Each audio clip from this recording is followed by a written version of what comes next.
स्वागत है आप सबको हमारे चैनल आध्यात्मिक रहस्य में। हमारे साथ इस रामायण की यात्रा में जुड़ने के लिए बहुत बहुत धन्यवाद। अगर आप पहली बार हमारे चैनल पे आए हो तो प्लीज चैनल को सब्सक्राइब जरूर करें। तो चलिए शुरू करते हैं। बालकांड 34वां सर्ग। गाधे की उत्पत्ति, कौशिकी की प्रशंसा, विश्वामित्र जी का कथा बंद करके आधी रात का वर्णन करते हुए सबको सोने की आज्ञा देकर शयन करना।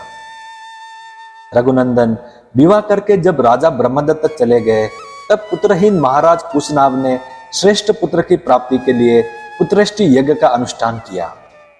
उस यज्ञ के होते समय परम उदार ब्रह्म कुमार महाराज कुश ने भूपाल कुशनाभ से कहा, बेटा तुम्हें अपने समान ही परम धर्मात्मा पुत्र प्राप्त होगा। तुम गादी नामक पुत्र प्राप्त करोगे और उसके द्वारा तुम्हें संसार में अक्षय कीर्ति उपलब्ध होगी। श्री राम पृथ्वीपति कुशनाभ से ऐसा कहकर राजश्री कुश आकाश में प्रविष्ट हो सनातन ब्रह्मलोक को चले गए।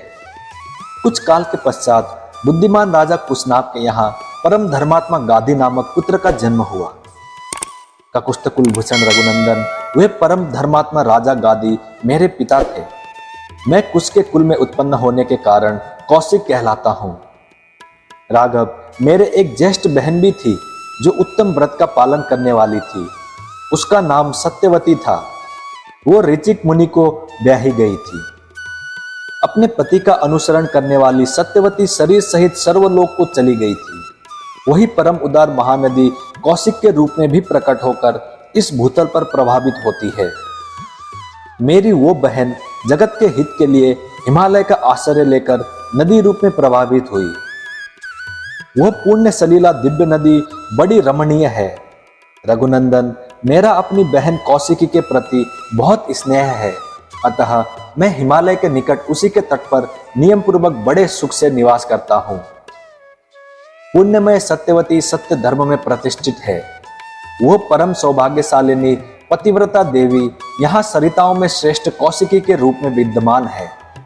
श्री राम मैं यज्ञ संबंधी नियम की सिद्धि के लिए ही अपनी बहन का सानिध्य छोड़कर सिद्धाश्रम बक्सर में आया था। अब तुम्हारे तेज से मुझे वो सिद्धि प्राप्त हो गई है।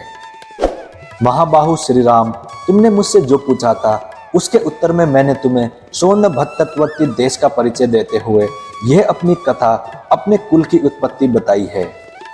काकुस्थ मेरे कथा कहते कहते आधी रात बीत गई। अब थोड़ी देर नींद ले लो, तुम्हारा कल्याण हो। मैं चाहता हूं कि अधिक जागरण के कारण हमारी यात्रा में विघ्न न पड़े। सारे वृक्ष निष्कंप जान पड़ते हैं, इनका एक पत्ता भी नहीं हिलता है। पशु पक्षी अपने अपने वासस्थान में छिपकर बसेरे लेते हैं। रघुनंदन रात्रि के अंधकार से संपूर्ण दिशाएं व्याप्त हो रही हैं। धीरे धीरे संध्या दूर चली गई। नक्षत्रों तथा ताराओं से भरा हुआ आकाश सहस्त्रों ज्योतिर्मय नेत्रों से व्याप्त सा होकर प्रकाशित हो रहा है।